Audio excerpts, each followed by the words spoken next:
Haxity starts off with very basic principles upon which get expanded with clever twists and very unique cards. I'm Epokk from Indie Game Guides, and today I'll explain to you not only how it works, but also how to be good at Haxity.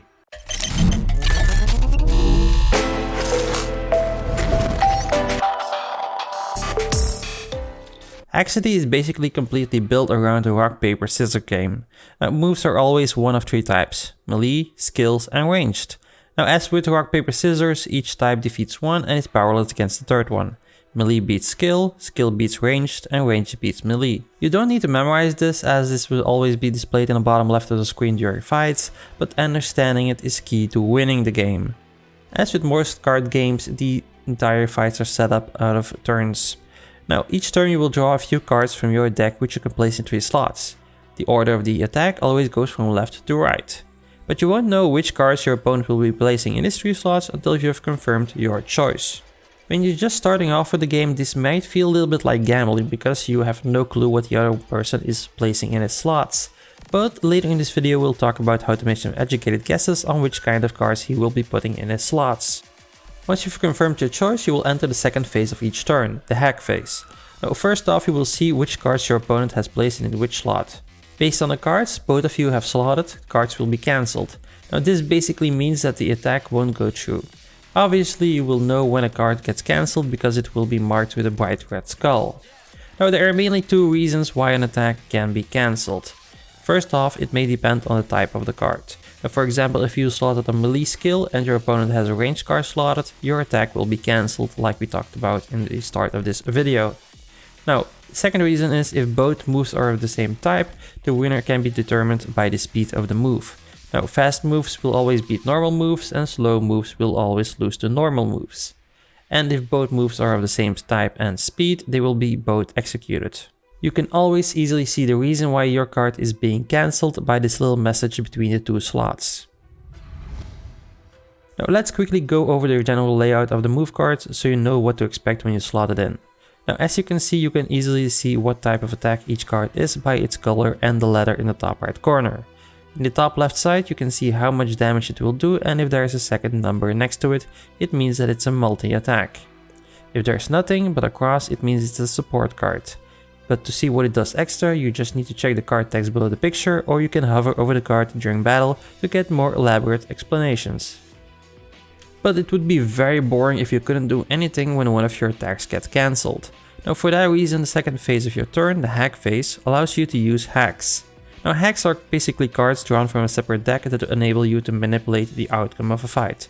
Now, these hacks can switch cards between slots, change the speed of cards, or have them do more damage.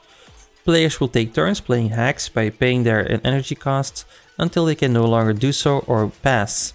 Once both players have passed, you enter execution phase and the not cancelled cards will be executed. Let's briefly talk about mods, as they are a major part of your deck. Now, these are permanent modifiers attached to your character. Mods will typically enhance your combat performance, applying in every fight you have them in. Now, basic example of these modifiers are the gaining of shields, stat increases, and so on. You can quickly view both player active mods with the sidebar underneath your portrait. Now that you have a decent grasp on how the entire battle works, let's start about some things you need to keep an eye out for every time you fight. Now, at the time of this video, you have only got the versus mode in game. Now, this is basically a mode where you play best out of 3 matches against an AI, friend, or online random stranger. Now, if the system can't find one of these ladders, be sure to check out the official Discord to find opponents. Now, when starting out a match, you need to choose out of one of the 3 characters. They each have their own cards and mechanics to master. For example, Copperson has the momentum mechanic, which permanently upgrades the damage of certain cards. Banshee gets stronger the more hits you land, and Dr. Rats has the infest mechanic that allows you to deal massive damage in single blows.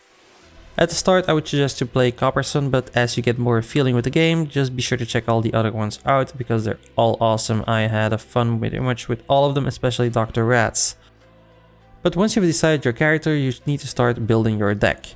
Now, before I give my specific tips, I will tell you the very simple key to winning any match. You need to be able to cancel as many attacks of your opponent as possible. Especially with powerhouses like Dr. Rats, which can reduce your health by half in one single attack, it's extremely important you become skilled in defensive slotting. Generally, when building my deck, I go for an even number of move cards per type. That way I can always try to cancel the opponent's cards through types.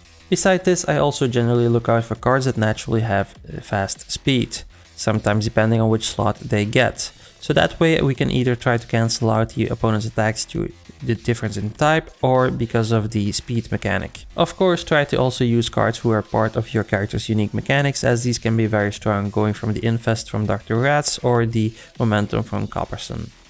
For hacks, I generally always go for either the switching of adjacent cards or adjusting the speeds of my cards or the opponent's discards. Once again, the entire idea behind this is to be able to cancel as many attacks of my opponent as possible at any time.